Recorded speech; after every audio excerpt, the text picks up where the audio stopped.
ሰላም ጤና ይስጥልኝ። ብዙ ጊዜ ሥላሴ ሲባል እንዴት ሦስትም አንድም ይሆናሉ የሚለው ጥያቄ በአእምሮአችን ይመላለሳል።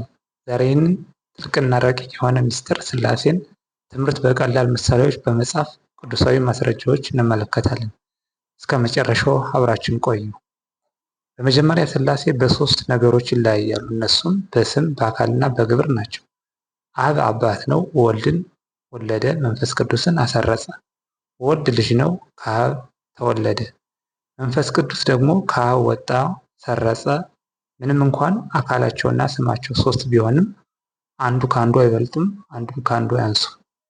ታዲያ አንድነታቸው በምን ላይ ነው ካል በባህሪ፣ በፈቃድ፣ በመለኮት፣ በአምላክነት አንድ ናቸው። ዓለምን ሲፈጥሩ በአንድ ፈቃድ ነው። ስልጣናቸውም አንድ ነው። አብ መለኮት ነው፣ ወልድም መለኮት ነው፣ መንፈስ ቅዱስም መለኮት ነው።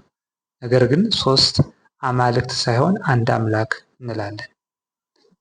ይህንን ምስጢር በቀላል አድርገን ለመረዳት ፀሐይን እንደ ምሳሌ እንውሰድ።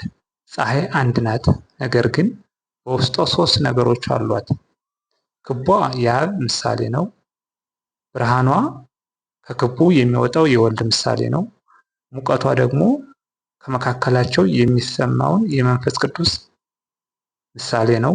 ብርሃኑና ሙቀቱን ከክቡ ለይተን ፀሐይን ማሰብ አንችልም። ሥላሴም እንደዚህ የማይነጣጠሉ አንድነት አላቸው። መጽሐፍ ቅዱስ ላይ ዘፍጥረት ምዕራፍ 1 ከቁጥር 26 ላይ እግዚአብሔር ሰውን ሲፈጥር ሰውን በመልካችን እንደ ምሳሌያችን እንፍጠር ይላል።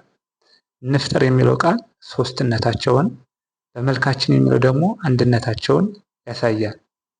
በአጠቃላይ ምስጢረ ሥላሴ በሰው አእምሮ ተመርምሮ የማይደረስበት ሲሆን ነገር ግን በእምነትና በጸጋ የሚገለጥ ታላቅ ምስጢር ነው።